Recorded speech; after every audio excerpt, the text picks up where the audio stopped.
It's 23 degrees Celsius here in Abuja, the Federal Capital Territory. Good morning and welcome to Sunrise Daily. I'm Maokwe Ogun Yusuf. Well, I don't know whether to say it's better in Lagos, but it's 25 degrees here in Lagos, and to some it feels like 28 degrees. Good morning and welcome. I'm Ayo Makinde. Today is the 9th day in the month of July 2025, and there's that countdown to the Lagos elections, Marco, but maybe that's not the first thing we want to talk about this morning. Well, quite a lot of things to talk about, Ayo, but certainly we're keeping tabs on what is happening with the Lagos State local government elections, which will be organized, excuse me, by the Lagos State Electoral Commission last year. Yesterday on a sister program, we had also followed up with the conversation that our colleague had with the last year chair, Justice Mobolanle Okikiolu Ihile, on some of the controversies, some of the areas of concern that had been raised by a an organization in the civic space, or two organizations, as a matter of fact, in the civic space, wondering if the Lagos State Electoral Commission was complying with the laid down rules and procedures for the conduct of local government elections. They also raised concerns about whether or not the LCDAs in Lagos, which have been a controversial, controversial sore point for some, as to whether or not they were covered by law. There were questions also as to the duration. According to our Electoral Act, as the country's Electoral Act, you're supposed to conduct elections at least 30 days prior to the expiration of local government chairmen, but it doesn't appear that these particular elections, which are going to be conducted in Lagos, appear to be complying with that. They have responded, that the Lagos State Electoral Commission last year, they've responded to some of these concerns, saying that, especially with the duration, that they are not bound by the Electoral Act, they're not bound by laws, enacted by the National Assembly, that they also have laws guiding them. And they cited the Supreme Court judgment to corroborate their point. However, there are those who are saying that there has been a new pronouncement by the Supreme Court in the case of River State versus, well, some people had taken River State electoral body to court, and the Supreme Court had mentioned that they had to comply with the electoral laws, that's the Electoral Act. But we'll see how that, pans out in the coming days, especially as the local government elections are the preparations for them are underway. So you Lagosians can tell us if you're aware that you're having local government elections and how prepared you are to take part in the elections which are slated for the 12th of July. Well, we'll wait and see, how that happens, but that's just one of the matters we're taking a look at this morning, Ayo. We also have the issue of JAMB, which has now set up cut-off marks for admission into the university, well, not just university, polytechnics, monotechnics, and I think colleges of education as well. Then also put to rest this controversial issue of the age that they will allow people write JAMB. Initially, it had been set at 18, which caused an uproar across certain parts of the country. But right now, the Minister of Education says, without any controversy, that it is now going to be 16. So we have a report for you on that one. We'll listen to it, and I guess we'll go to Ayo to introduce the guest this morning.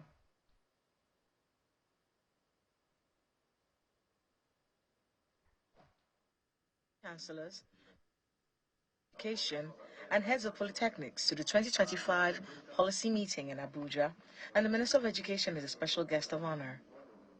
The business of the day includes a review of previous year's performances and challenges, the consideration of admission guidelines, and setting of the cutoff mark for the 2025 admission cycle. As we begin the 2025 admission process, it is essential to recognize that JAMB is fully prepared to fulfill its statutory duties of overseeing the admission procedure to ensure that no qualified candidate is denied the opportunity of quality higher education.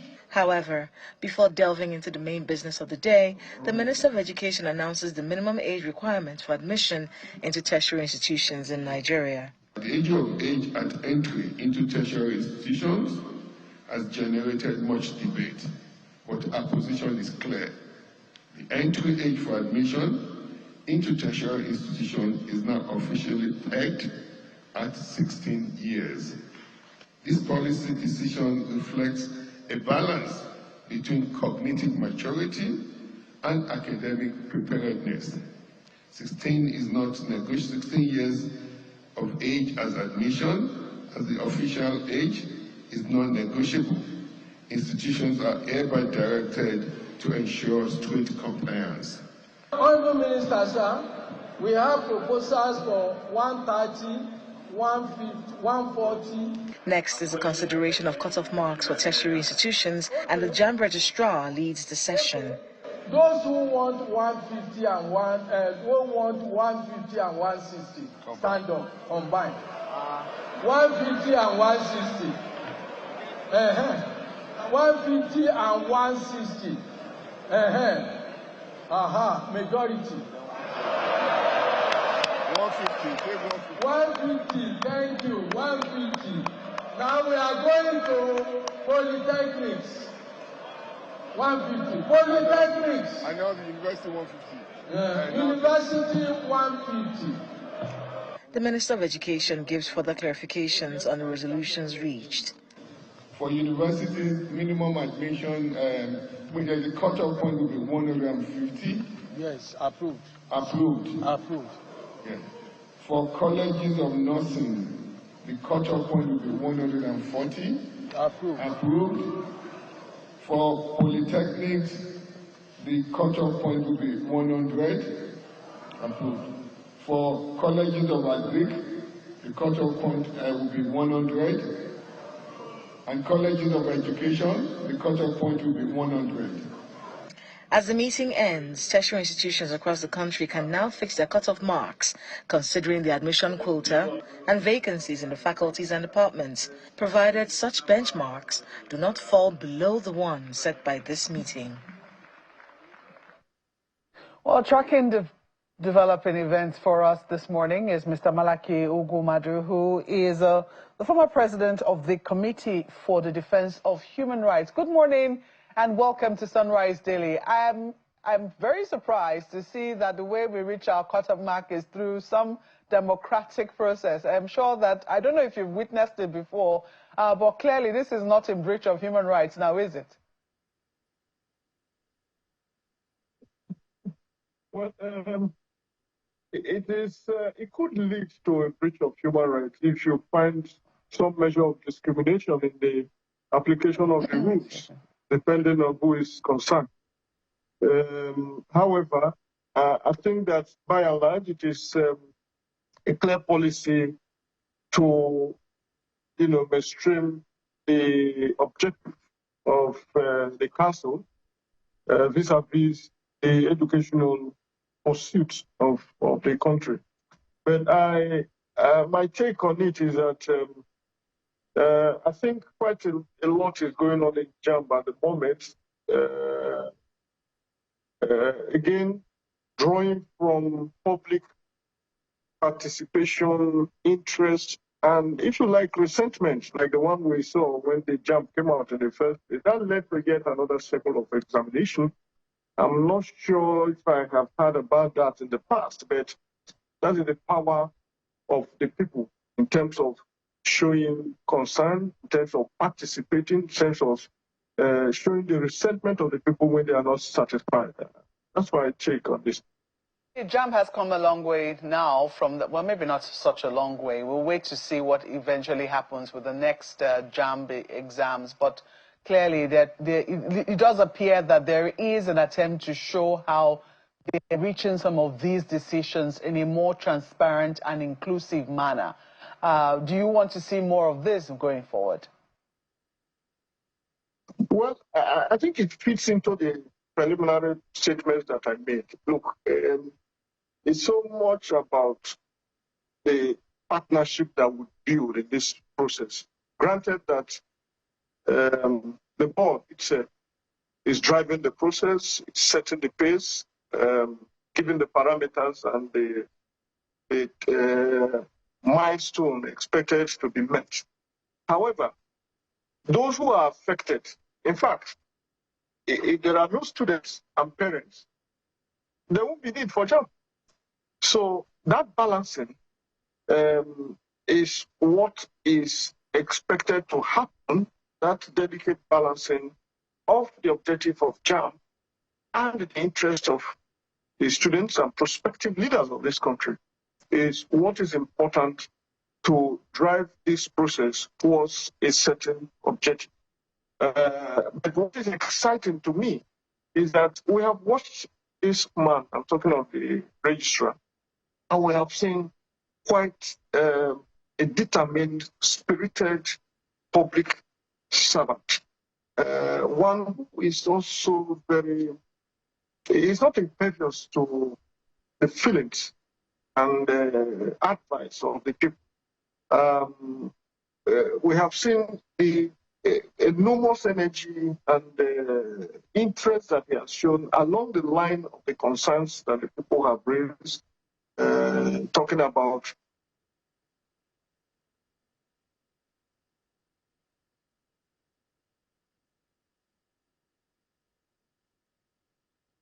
Oh dear, it does appear that we've lost him temporarily. I'm sure that he'll be back shortly. But while we wait to get that connection back with Mr. Ugwumadu, Ayo, quite a number of other issues that we have right on the front burner. Yesterday, the news also broke that the ADC now has a legal hurdle, it will seem, to contend with, because members of the ADC, legacy members or members who have been in the party before now, had also gone to court to challenge this new interim leadership that has been imposed on them. So or maybe they consider it an imposition, but that is what they are arguing in the court. I'm just wondering whether this has come as any surprise to our guest, Mr. Ugwumadu. I think you're back now. It's good to see you back. We lost you temporarily. You're still talking about JAMB, but right now we're trying to jump to this other issue of the ADC, which is also before us. Any surprises here for you? Well, not so much of a surprise.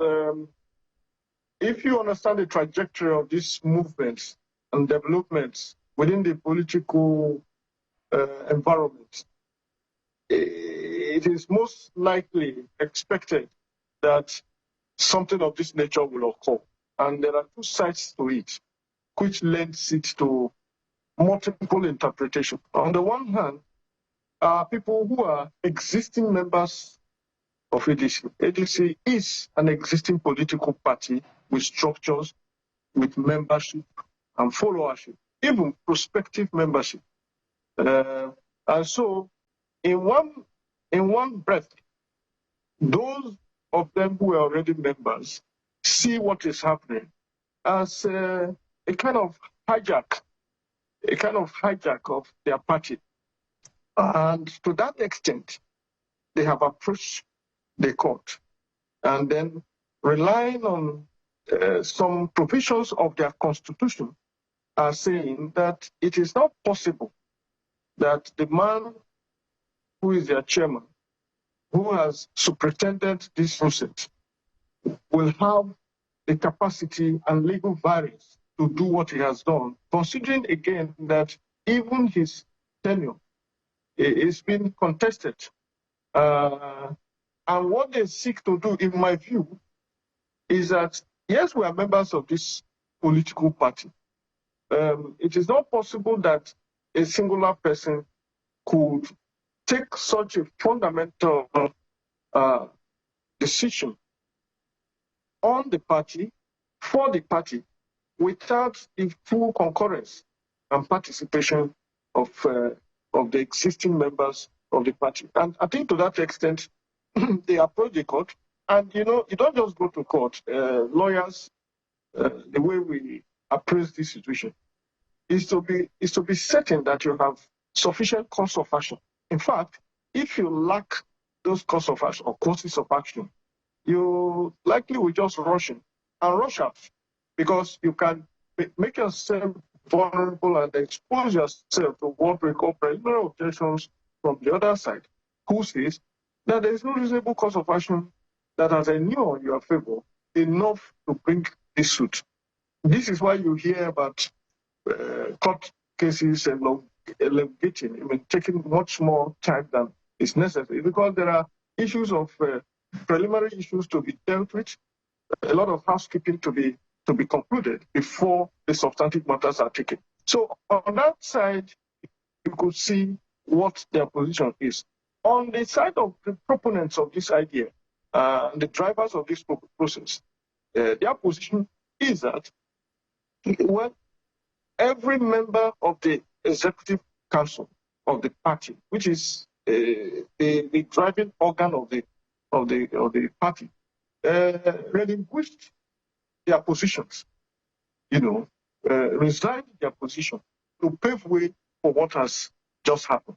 So you could see that I think the best place to resolve the matter is actually the court, where the court will now be able to interpret again the backdrop of the constitution that they operate and the competing interest to see whether what has happened is proper or not. So no issues with the court, not a surprise to me. In fact, I would imagine that there will be more, even from other angles, independent of what has just happened presently. Well, just let our viewers know that we will be taking on more of the ADC issue much later in the program. But very quickly, before I let you go, this issue of the local government elections happening in Lagos State, where you currently are, I'm wondering if you're also following development, civil society organizations raising objection with the time frame and also complain of a lack of inclusiveness. They think that the Lagos State government could be, beg your pardon, not the government now, the electoral body could be in breach of the time frame which it needs to conduct the elections. According to the Electoral Act, which stipulates for the area council elections here in Abuja, not later than 30 days before the expiration of the current tenure of the chairman who are in office. Now, the Lagos State electoral body, we understand, has argued that they are not in breach, that the Electoral Act was specific to the area council elections and could not have been speaking about them. And they also cited a 2003 court judgment. However, from what we understand, it does appear that in a recent ruling, the Supreme Court told the Rivers State electoral body, that's their own RISIEC, that they had to comply with what was happening, or the stipulations in the Electoral Act with regards to the conduct of area council elections. I don't know if you've been following the developments. Are you aware, for instance, that local government elections are being conducted in Lagos, and how prepared would you say you are for them? Oh, well, that is a notorious fact here in Lagos. Although buried in serious ambivalence, because even the point you are making, which you have carefully laid out, has been at the background of the developments as they appear here. What you have pointed out, by the way, the election is scheduled to be this Saturday. What you have laid out here are issues of facts, specific facts. It is whether the law under which the election is proposed to be conducted approves of the timeline within which the election is proposed to be held. So it does not admit so much debate. It is that from this Saturday to the end of the tenure of the existing local council administration, you have as much as the time allowed for the conduct of this election. The good news is that the chairperson of the State Electoral Commission here in Lagos is a retired judge of the State High Court, my Lord Justice Ihile. In fact, I was telling my wife that I did my chamber's attachment while she was the director in the Ministry of Justice those days, and also practiced before her as a judge. I say the good news is that she is a retired judge because issues relating to the position of the law will be fairly clear to her, to my Lord. you would see that Lagos has that tradition or tradition. Her predecessor was also a retired judge of the State High Court. And that is not to say that there cannot be some transgressions regarding to the issues before us, regarding the timelines. It is not conclusive that because she's a judge, so she, no. This is political terrain. And a lot of calculations may have gone into it. But by and large, what is important is that where the election is conducted in contravention of the extant law, then the exercise may have been in futility.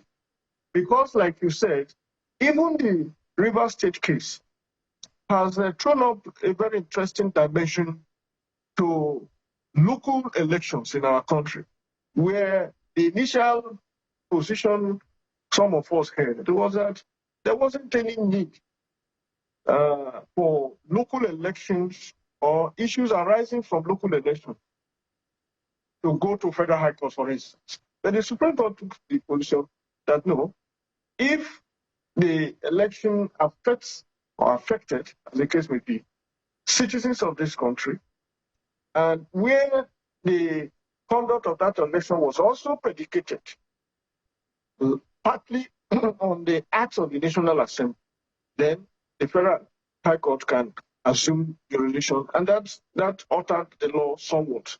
So, for now, those are the issues that have arisen from the process so far. From all accounts and from all indications, it appears that the election will go on. There have been, remarkable campaigns and political activities here in Lagos, and it does appear that even the election management body is also poised to discharge the functions of their office within the limits of the law. What comes out of it is now, we now determine whether people will be dissatisfied or satisfied enough to accept it the way it came out, or give them enough ground to be able to proceed either to the tribunal or to the court, as the case may be, to contest the propriety of what has happened. Wait to see how events eventually unfold, but we have to thank you very much for coming on Sunrise Early this morning and sharing your thoughts with us. Mr. Malaki Ugumadu is a human rights lawyer and a former president of the Committee for the Defense of Human Rights. Thank you once more. So nice to see you again, since you ran away from Lagos. Well, I always come around from time to time. But yes, we'll take a break at this point now, and we'll be back shortly to take a look at the matters arising, especially with the ADC and the Grand Coalition.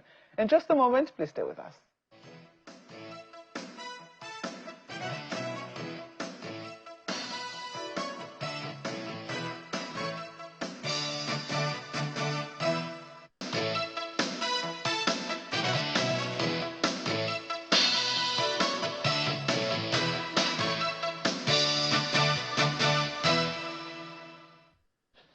Well, as we have indicated to you, first of all, thank you so much for staying with us. We want to talk about this whole coalition stuff, what's happening in all of the political parties, the implications of the coalition on the platform of the ADC, its future, and as everything, tapers towards the 2027 general election.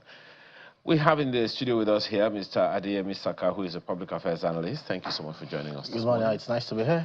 And we also have with us, joining us virtually from Benue State, is Dr. Alex Adumter, who is a former Attorney General in Benue State, as well as a member of the ADC. Thank you for joining us this morning, Dr. Adum. All right, well, let's begin with you. The first thing, what's your take? What side of the divide do you stand on this side, on this whole coalition matter? Are you for or against? No, I'm in the middle, and I'll tell you why. Okay. Well, in any multi-party representative democracy, we need a viral opposition. So there's need for us to have an opposition, no doubt. But is this a kind of opposition we need? Don't we have opposition parties? We have the PDP, we have the Labour Party. No, they did very well during the 2023 elections. PDP disappointed Nigerians more outside of power than while it was in power.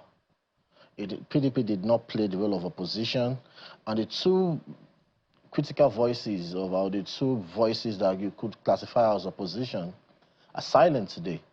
It was Adele Fayose that started, and yes, some wicked picked it up. But sadly, if I can use that word, they are sympathetic to the cause of Mr. President. So where's the voice within PDP? Or where's the voice speaking for PDP? I have this mindset, this opinion, since whenever, even military incursion into our governance or affairs, it's always been a question of we want to get out of power, we want to propel into office. We'll get into that, Mr. Sakabot. So you've spoken about the PDP. What maybe its voice had tapered down over time. Yeah. But then we've also heard the voice of the Labour Party, particularly in the build-up to the 2023 elections. So isn't that supposed to also be a very strong, opposition party? It's the first time we're having such foremost opposition. The third force. Yes. Well, everybody acknowledged that what Peter Obi and Labour Party did in 2023 elections was remarkable, was unexpected. But has it consolidated on it? No. Will it build on it? I don't see that. I'm not God, but I don't see him doing that. Because where's Labour Party today? Labour Party couldn't handle the success that came its way. And everybody wants to now become the poster boy of Labour Party.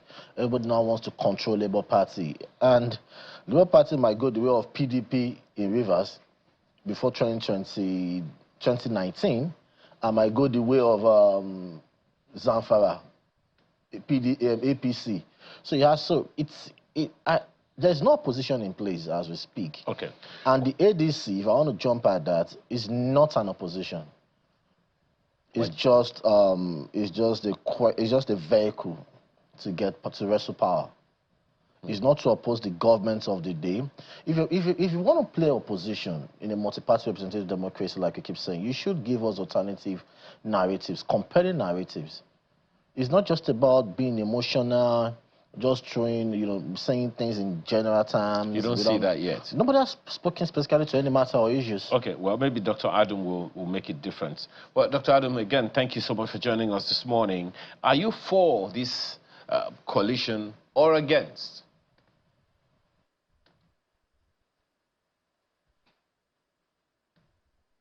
Oh, dear.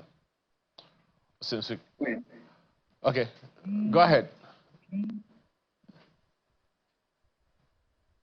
Hello, I can hear you. Yes, it's a little better now. Go ahead. Hello? Go ahead, we can hear you. Okay, what was your question? The coalition. Are you for or against? Yes. I am definitely for the coalition. And the reason why I'm for the coalition is in any multi-party democracy, there must be an opposition to the incumbent political party or the incumbent government. There is no way democracy can thrive without an opposition. And like my co-panelist mentioned earlier, the two leading opposition political parties arising from the 2023 general election have been afflicted with a cancer that is not likely to abate anytime soon. And so leaders of political parties, civil society actors, students, activists, and well-meaning individuals decided to come together to form a coalition that will transform into a political party. And that unveiling of the new political platform that we stand in for the opposition to the incumbent APC administration was unveiled on the 2nd of July, resulting into the adoption of the African Democratic Congress. Okay, now, as Dr. the new Adum, political just a second, vehicle if you can hear me. Now, under which you said, rightly so, that it's a coalition that was looking for a vehicle to express itself, so to speak. So now that is done, question is, and the reason I asked you, I mean, it's clear that you're a member of the ADC. The reason I asked whether you were for or against is because some members of the ADC are not really in support of the coalition. That's the reason I asked, and you have made your own point clear.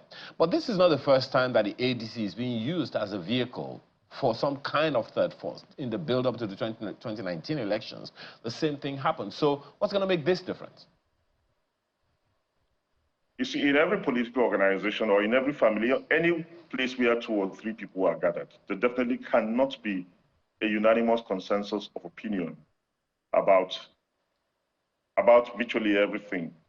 The people you mentioned who are dissatisfied with the infusion of the national coalition movement into the ADC are perhaps afraid of some certain vested privileges and interests which may be overrun by the infusion of additional members into the ADC.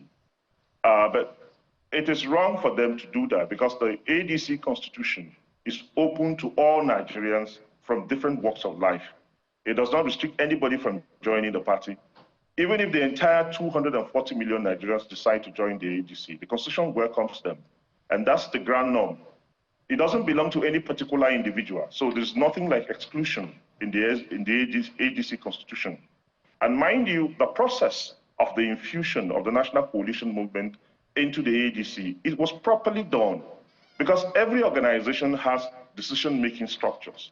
And in the ADC, like in every other political party, you have the National Working Committee, which is responsible for the day-to-day administration of the party. You have the National Executive Committee, which is vested with the executive powers, to make decisions on behalf of the party. Then you have the BOT, who are the trustees of the party, and then you have the National Convention. Now, the ADC Constitution does not have provision for a midterm convention. It only provides for a convention, when there is a need to elect, leaders of the party or to elect representatives or candidates, for the political party to participate in a general election. So most of the powers that could have been done at the National Convention are delegated to the National Executive Council and are further delegated to the National Working Committee to carry out on behalf of the party. And the National Coalition partners followed all the due process. The National Executive Committee of the ADC passed all the relevant resolutions. The National Working Committee of the party also passed the relevant resolutions, and the BOT to admit in the new members. And so these members, by the ADC Constitution, the extant ADC Constitution today, no member, once you join today, you are entitled to all the privileges. So there is nobody who has better privileges in the ADC. There are no 2 classes of members in the ADC, whether you're a founding member or you are a joining member. Every member, you are ground zero once you join the political party. So I don't see the local standard or the grievances which they have against new persons coming into the party. So, like you said, this is not the first time that the ADC has been used as a platform by a national coalition. But this is different. In the previous arrangements, maybe a few individuals or 1 or 2, not too significant political movements or political parties, perhaps adopted the ADC to use it for election. To the extent to which they were able to reach out to Nigerians to mobilize them into the ADC, I can't tell. But for now, I can tell you there is a groundswell of movement cutting across Labour, PDP, APC, and all manner of individuals who have come together. And that's why the momentum is different. I was a member of the PDP since 1988 when I joined, 1998 when I joined the PDP. And I have benefited from the PDP. I contested for the gubernatorial election in the PDP in Benue. I contested for the House of Reps election in the PDP in Benue.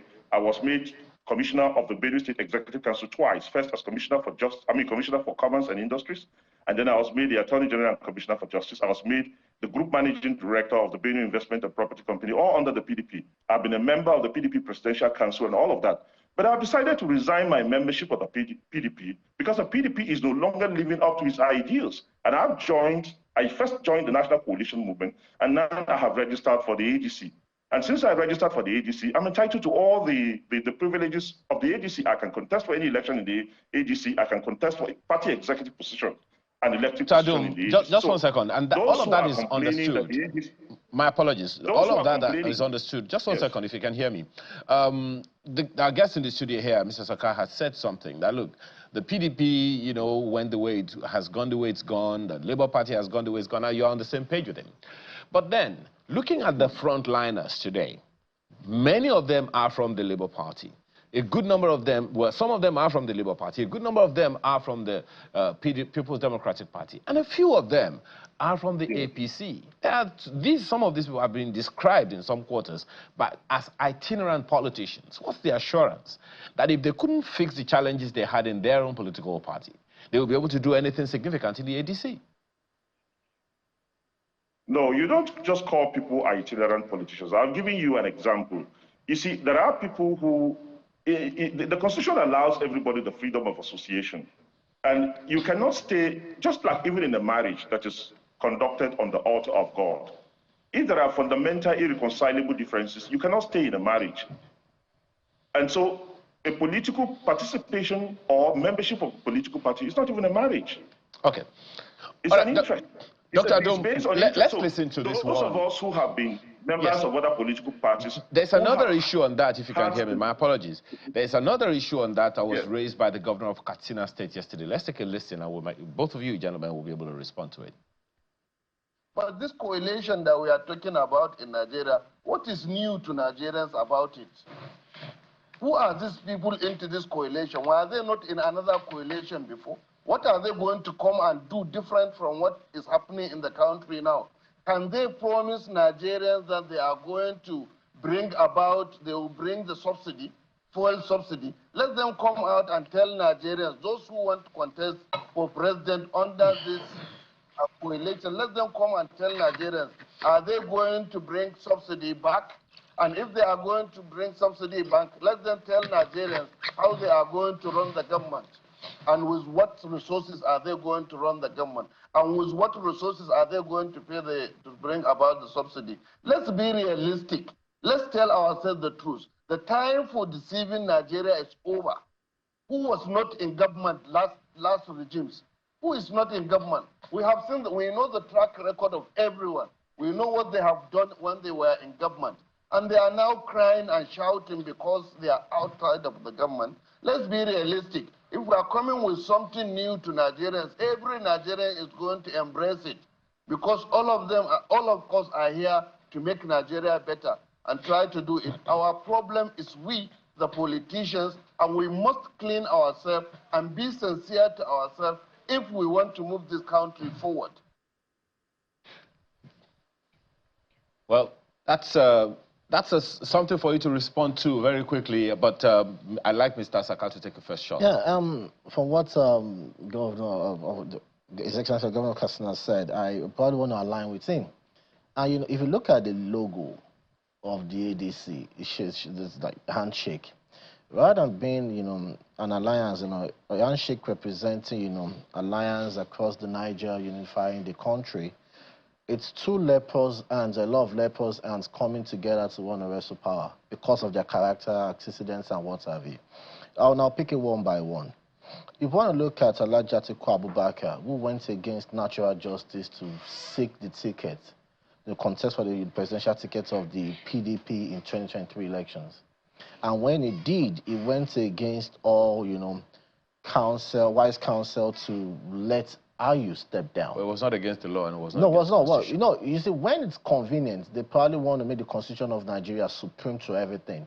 But as at 2010 into 2011 general elections, every PDP member was shouting Section 7C of the PDP Constitution. You want to look at Madam Nasir El-Rufai, somebody that I know and we have related with quite often. Madam Nasir El-Rufai said during the 8-year rule or tenure of former President Muhammadu Buhari that they cannot criticize their elders publicly. He was criminally silent about the ineptitude and misgovernance of former President Muhammadu Buhari. But just a year into the presidency of Bola Ahmed Tinubu, he found his voice. You want to look at the Peter Obi that did so well at the 2023 general elections, but it's probably selective when he wants to talk and just speak vaguely to issues, and would rather like to trend or you know ride on public sentiments at the expense of national cohesion. Who else do you want to pick in that thing? You look at... Well, I'm sure you have quite a list, but I'm sure Dr. Adom would like to quickly respond to that. And Malkwe is also standing by after his comments. Go ahead, Dr. Adom. Yeah. You see, the truth of the matter is that Mr. Rada, who just spoke, the governor of Katsina State, was a member of the PDP. He was not originally a member of the APC. When people pontificate as if they have not been sinners before, everybody has been a sinner. Even if you take the 2015 coalition or merger of the APC and the CPC, General Buhari himself, who became the major beneficiary, and Tinubu, the two of them, Buhari started his political career in the APP in 2003, when he contested against OBJ. In 2007, the party transmitted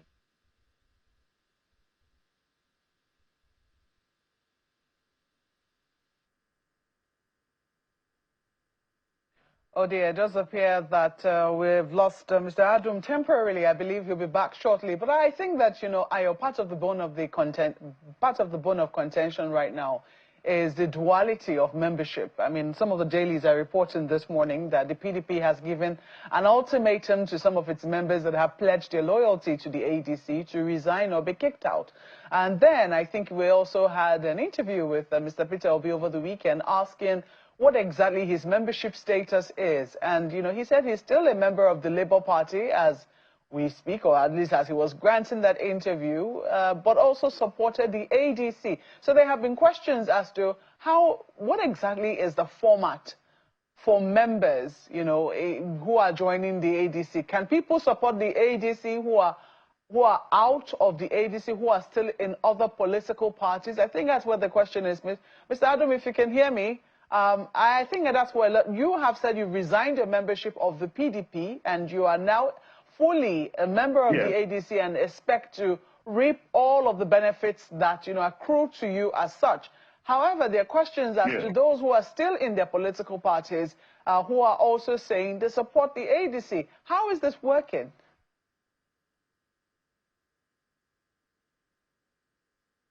Let me just start by asking this question. Nyesom Wike is a member of the PDP, and he's working with the APC government, and has publicly declared that he's going to support the APC president in the 2027 general election. How is he going to do that?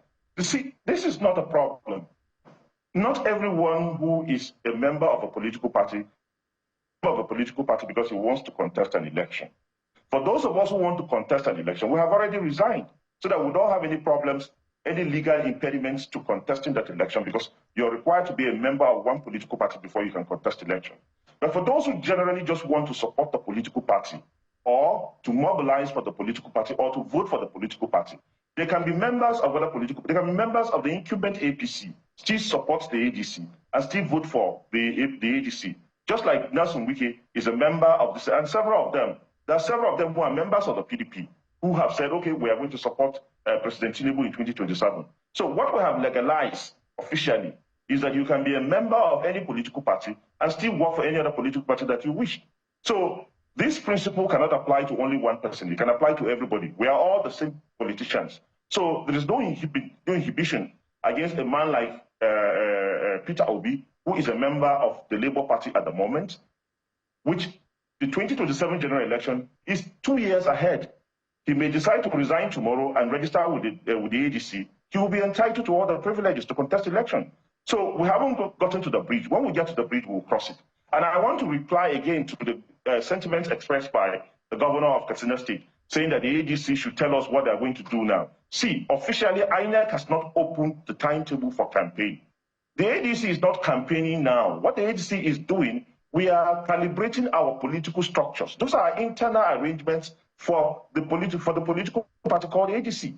So we are not marketing the ADC manifesto to Nigeria yet. When INEC lifts the ban on politicking, then we hear from the ADC, and we to be loud and clear. We have every policy decision of this government, we have an alternative.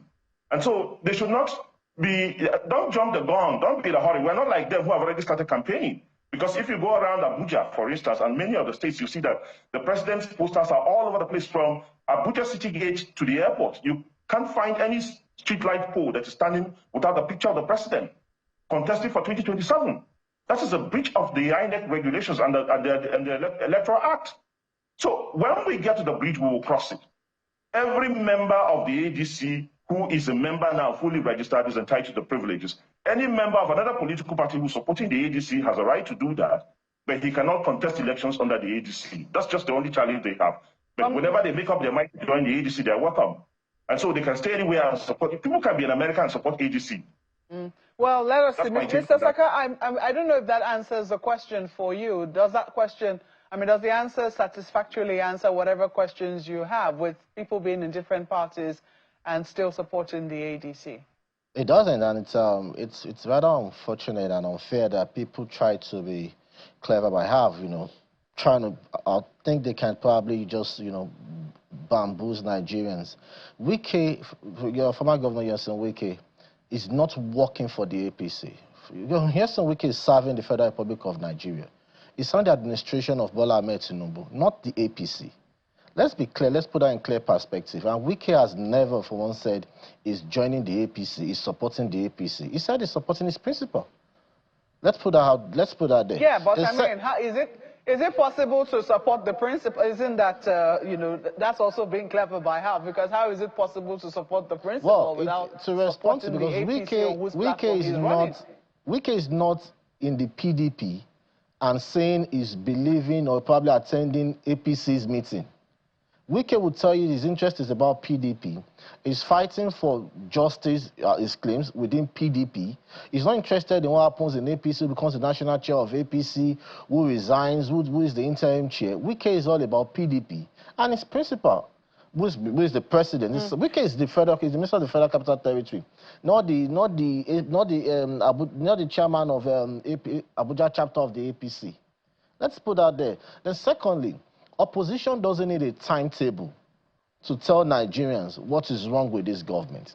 And opposition doesn't need a timetable to tell Nigerians what they will do differently. It's different from campaigning. It's about deepening our democratic conversation, our democratic cultures and values. Sorry to interrupt you, but for those who listened to the interview with Mr. Peter Obi, I think on Sunday, it's still on our website, he said he took the ruling party to, how will I put it now? I'm looking for the right words to use. But he had an objection, very strong objection to how they have led the people in terms of governance. Many disasters have occurred. He cited quite a few. And one of the strongest criticism he had against them is that they lacked compassion. And at the minimum, with regards to everything that has happened in this country, in different parts of the country, that, a government needs to show compassion. In that regard, would you say that the APC really, and the president too, hasn't quite exactly spoken the language, especially when you're asking Nigerians to make sacrifices? For a number of Nigerians, they say they're still not clear on what sacrifices the federal government is making, as is asking Nigerians to also tighten their belts. Well, when Peter Obi said the government lacks compassion, you probably won't let him cite specifics. I probably didn't see anything in that interview. I took my time to watch it. I'm not here to criticize or probably critique that interview, but to me, that interview didn't speak to me. It didn't speak to any issues at hand. It was just one guy trying to ride on the emotions and sentiments of Nigerians. And when you say compassion, the government of the day, which I'm not a spokesperson or one of his spokespersons, have admitted that there's something wrong in the country. The National Security Advisor said the hardship that Nigerians are going through is probably even hampering the success or the efforts in combating terrorism and insecurity. That means they know. If they're not compassionate, they probably won't want to acknowledge such a thing. You see, when there was an instance in the interview, he said he was going to rule with the Constitution, abide by the Constitution. And I was expecting him to cite instances where this present administration has run foul of the Constitution. He said none. He said he was going to diversify the economy of the country through agriculture. Agriculture, that word is vague. Agriculture, we have animal husbandry, we have, what's it called, cash crops, cultivation and what have you. He didn't tell us what he was going to do. He told us that Taraba State is 64,000 square kilometers, which was wrong. Taraba is 54,127 square kilometers. Then the question, are you going to use the whole of Taraba for cultivation? If you are speaking as an opposition leader, when I said you have to do more, you have to speak to facts, you have to tell us what is wrong and what you would do. Well, anyway, I know there are so many other questions to ask this morning, Mr. Saka, but to be honest with you, our time is out. I really wish we could continue this conversation. Well, thank you so much for your time this morning, and we trust that at least some information, some elaboration has gone out to At least we've given us some experts to work with. Yeah, thank you so much for your time this morning. Adeyemi Saka is a public affairs analyst, and as well as Dr. Adam Ter, who is a former Attorney General in Benue State, for joining us this morning.